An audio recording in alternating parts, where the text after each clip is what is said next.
Obviamente, meus queridos, que o Espírito Santo, se tratando da terceira pessoa da Trindade, sendo Deus, não precisa de defesa.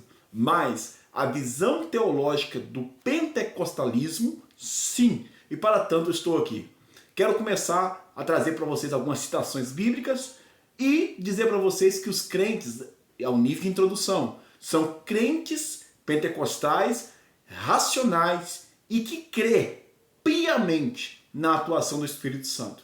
Quando você observa em Atos capítulo 2, eu estou usando até a Bíblia da minha esposa aqui, Atos capítulo 2, você vê o derramamento do Espírito Santo, né? Antes deste derramado do Espírito Santo em Atos capítulo 2, você também vê o próprio Jesus, né, já ressuscitado em um corpo poderoso, né, um corpo glorioso. Ele manifesta para os discípulos, para os apóstolos ali, e diz, receba o Espírito Santo. Depois vem o Atos dos Apóstolos, capítulo 2, os irmãos sabem muito bem, a qual estava todos reunidos em um só lugar, e veio do céu, um som, como um vento veemente e impetuoso, que encheu toda a casa onde estavam sentados, e todos receberam esse Espírito Santo.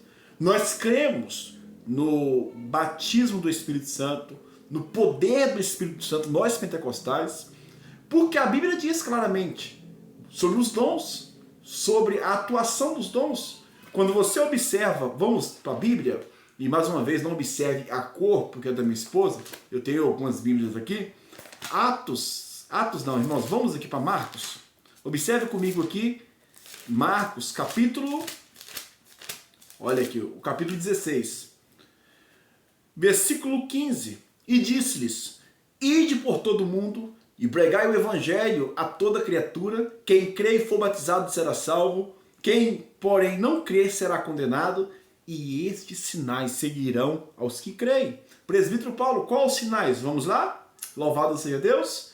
Em meu nome expelirão demônios, falarão novas línguas e pegarão em serpentes. E se alguma coisa mortífera beberem, não lhe fará mal. Se impuserem as mãos sobre os enfermos, eles ficarão curados. Observe que o Senhor, ele não parou os dons só com os apóstolos. Ele disse, quem crer, né? Se você crer e for batizado, será salvo, e os sinais seguirão os que creem. Então, você observa que, eu abro um parênteses, tá? Eu não sei da vida de outros, não sei de outras denominações, eu nasci no pentecostalismo, e esse pentecostalismo aí é uma palavra para trazer alusão lá do dia de Pentecostes, tá? No dia da colheita, da festa da colheita, dia de Pentecostes, veio o derramamento do Espírito Santo, como eu falei para vocês em Atos capítulo 2.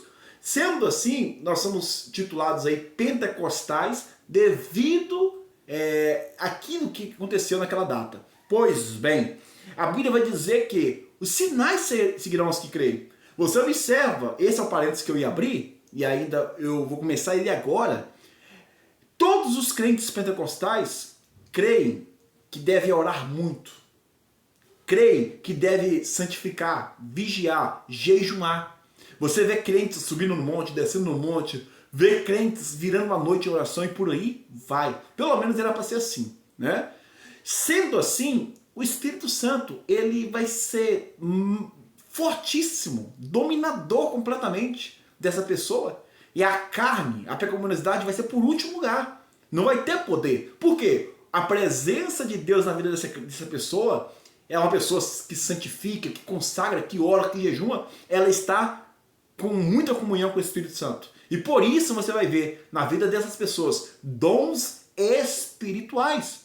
Louvado seja Deus. Então, nós cremos nos dons espirituais porque nós um dia recebemos esses dons, continuamos com essa comunhão em oração, em jejum. Tem pessoas que, fecho aspas, tem pessoas que não entendem nada desse dons do Espírito Santo, não entendem nada da presença do Espírito Santo, desse batismo do Espírito Santo, e para tanto, duvida, para tanto, ensina que não existe. Por quê? Nunca deu lugar para o Espírito Santo, aleluia, os encher. Sendo assim, nunca vai ter nada. Se você acostumar com pouco, vai ter pouco. Se você se aprofundar, querer andar mais para próximo do Espírito Santo, mais o Espírito Santo você vai ter. Quero fechar com vocês dizendo que, olha lá para vocês verem lá em 1 Coríntios, capítulo 14.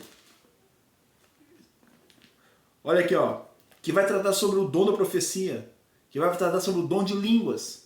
Então nós cremos claramente nos dons de línguas, né, muito descido a lenha, vamos dizer assim, descido a lenha, nós mineiros falamos dessa forma, né? Muitas pessoas discriminam os pentecostais, e eu não estou defendendo aí chocarrice, eu não estou defendendo aí miminice, eu não estou defendendo aqui pessoas que estão brincando com Deus, que estão vivendo só de emocionalismo. Não, eu estou defendendo um povo santo de Deus, um povo que consagra e um povo que crê na presença do Espírito Santo e, para tanto, tem continuado na ativação desses dons. É isso que eu creio. Pessoas com caráter genuíno, servos de Deus. Pecadores, mas servos de Deus. Pois bem, a Bíblia vai dizer claramente, olha o versículo 2 do 1 Coríntios capítulo 14.